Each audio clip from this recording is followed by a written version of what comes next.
एक जंगल में चींटियों का बहुत बड़ा झुंड रहा करता था। चींटियों की रानी क्लेरा बहुत ही दयालु थी, मगर उसकी दासी वेरोनिका बहुत घमंडी थी।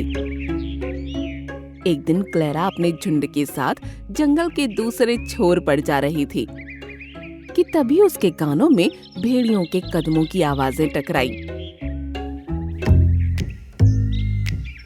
जल्दी से सब यहाँ से हट जाओ। मगर वेरोनिका नहीं हटी।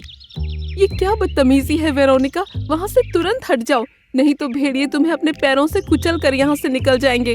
तुम बेवजह मारी जाओगी। आखिर हर बार हमें अपना रास्ता क्यों बदलना पड़ता है? तुम अच्छी तरह से जानती हो वेरोनिका कि हम सभी प्राणियों से सबसे ज्यादा छोटे प्राणी हैं। नहीं महारानी, मैं यहाँ से नहीं हटूंगी। ये मेरा आदेश है वेरोनिका, यहाँ से तुरंत हट जाओ, नहीं तो बेवजह मारी जाओगी। क्लेरा की बात सुनकर वेरोनिका गुस्से से वहाँ से हट गई।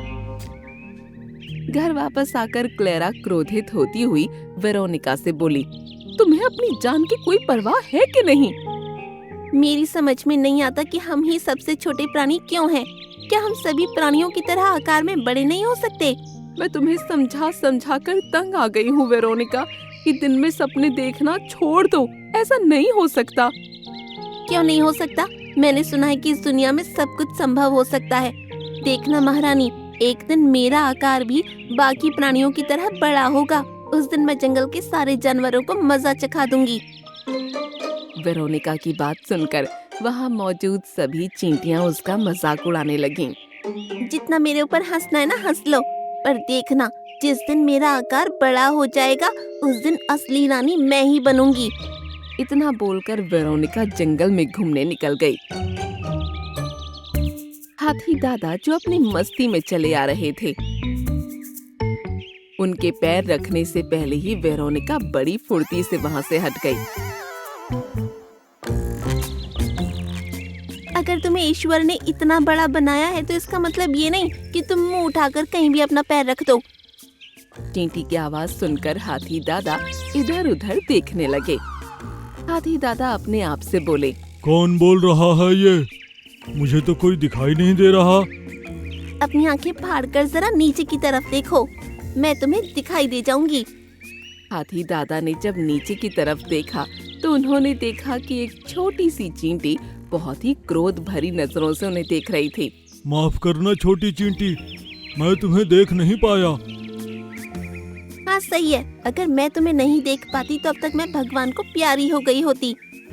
गलती तुम्हारी है, तुम्हें इस जगह से नहीं निकलना चाहिए। क्यों? क्या हम जंगल के प्राणी नहीं हैं? हाँ, तुम भी जंगल की प्राणी हो, लेकिन तुम्हें सोचना चाहिए कि तुम आकार में बहुत ही ज्यादा छोटी हो। अपने बड़े आकार पर इतना घमंड नहीं करना चाहिए हाथी दादा। आपने वो कहावत तो सुनी होगी, चींटी अगर कान पर चढ़ जाए तो बड़े बड़े हाथी को मजा चखा देती है। इतना कहकर चींटी बड़ी फुर्ती से रेंगती हुई हाथी दादा के कान के ऊपर चढ़ गई और उसने कान के हिस्से में काट लिया। इसीलिए ईश्वर ने तुम्हें इतना छोटा बनाया है। मैं तुम्हारी शिकायत जंगल के महाराज से जरूर करूंगा। हाथी दादा क्रोधित होते हुए सीधे जंगल के राजा शेर के पास पहुंच गए और उन्हें क्रोध से सारी घटना बताने लगे। जंगल के राजा शेर ने चींटियों की रानी क्लेरा को उसके झुंड सहित अपनी गुफा के पास बुलवाया। तुम्हें अपने झुंड सहित 1 साल के लिए जंगल को छोड़ना होगा क्लेरा। जाओ, अभी इसी वक्त इस जंगल को छोड़ दो। लेकिन हमारा क्या दोष है महाराज? तुम्हारे झुंड की एक चींटी ने हाथी दादा को परेशान किया है।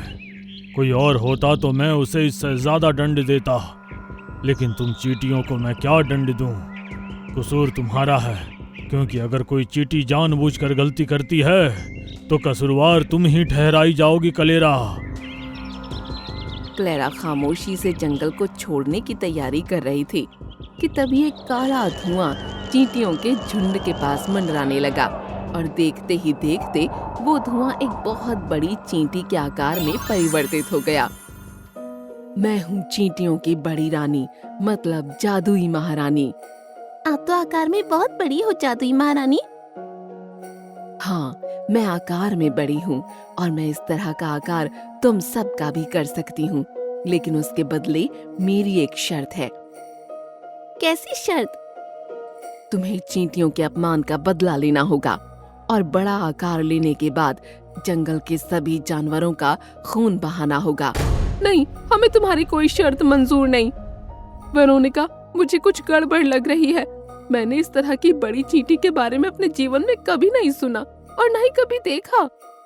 तुम इसकी बातों में मत आओ वेरोनिका। अगर तुम चाहो तो मैं तुम्हें चींटियों की रानी बना सकती हूँ। बोलो, क्या तुम्हें स्वीकार है? हाँ, मुझे स्वीकार है। तभी एक तेज धमाका हुआ। वेरोनिका और वहाँ मौजूद सभी चींटियों का आकार बेहद लंबा और चौड़ा हो गया, सिवाय क्लेरा के। तुम इसी लायक थी क्लेरा, अब रहो अकेली। वेरोनिका बड़ी हो चुकी चींटियों से बोली, चलो मेरे साथ। इस जंगल में जानवरों ने हमें बहुत परेशान किया है। अब समय आया है उन्हें सबक सिखाने का। वेरोनिका उस रहस्यमयी बड़ी जादुई महारानी को लेकर अपने झुंड के साथ वहां से चली गई और देखते ही देखते उसने कुछ ही देर में जंगल में तबाही मचा दी। जंगल के राजा का सलाहकार उल्लू उड़ता हुआ सीधा जंगल के राजा शेर के पास पहुंचा और उसने आंखों देखी सारी बात जंगल के राजा शेर को बता दी। बड़ी हो चुकी चींटियों का झुंड कुछ ही देर में यहाँ पहुँचता होगा महाराज। तो अब मैं क्या करूँ? मुझे कोई सलाह दो। मुझे लगता है ये काम जंगल की उसी चुड़ैल का है जिसे आपने जंगल से बाहर निकाल दिया था। उसने ही उन चींटियों का आकार बड़ा करके हमसे बदला लेने के लिए ये सब कुछ किया है। उसे बुद्धि से हराना होगा महाराज। कुछ ही देर में वेरोनिका अपने झुंड के साथ शेर के पास पहुंच गई। मरने के लिए तैयार हो जाओ। मैं तुझसे अपने अपमान का बदला लेने आई हूँ। यहाँ से वापस लौट जाओ वेरोनिका। तुम्हें क्या लगता है कि तुम मुझे मार कर इस सारे जंगल पर कब्जा जमा लोगी? मत भूलो कि तुमसे ताकतवर भी अभी भी कोई मौजूद है। मुझसे ताकतवर और कौन हो सकता है? तुम्हारी ये चींटियों की महारानी। जैसे ही तुम मुझे मारोगी ये तुम्हें भी मार देगी, क्योंकि ये कोई चींटियों की महारानी नहीं बल्कि एक चुड़ैल है जिसे मैंने ही जंगल से धक्के देकर बाहर निकाला था। उसकी बातों में मत आओ, ये तुम्हें मूर्ख बना रहा है। लेकिन इसकी एक बात तो सही है ना, तुम मुझसे ताकतवर तो हो, इसलिए तुम्हें समाप्त करना बहुत जरूरी है। देखते ही देखते उन दोनों ने आपस में लड़कर एक दूसरे को मार डाला। उन दोनों के मरते ही सभी चींटियां आकार में बेहद छोटी हो गईं। देखा महाराज, बुद्धि में कितनी शक्ति होती है। इसीलिए तो मैंने तुम्हें अपने राज्य का सलाहकार चुना था। तुमने बिल्कुल सही कहा। अगर मैं इनका मुकाबला अपने बल से करता तो शायद मैं मारा जाता। वो सब तो ठीक है महाराज, लेकिन अब इन चींटियों का क्या किया जाए? मत भूलिए ये भी तो बराबर की दोषी हैं। अगर ये उस चुड़ैल की बात स्वीकार करके लालच में ना आती तो नौबत यहाँ तक नहीं आती। तभी वहाँ पर क्लेरा रेंगती हुई आ पहुंची। इनकी तरफ से मैं आपसे माफी मांगती हूँ महाराज। इनका कोई दोष नहीं, सारा दोष वेरोनिका का था जो कि मारी गई। उसे उसके किए की सजा मिल गई है महाराज, इन्हें छोड़ दीजिए। क्लेरा शायद सही कह रही है महाराज, इन सबको छोड़ दीजिए। वैसे भी ईश्वर जो करता है भले के लिए ही करता है। अब देखिए ना, उस चुड़ैल का अंत कितनी आसानी से हो गया। तुम बिल्कुल सही कह रहे हो। जाओ, मैंने तुम्हारे झुंड को माफ कर दिया। क्लेरा खुशी खुशी वहाँ से चली गई।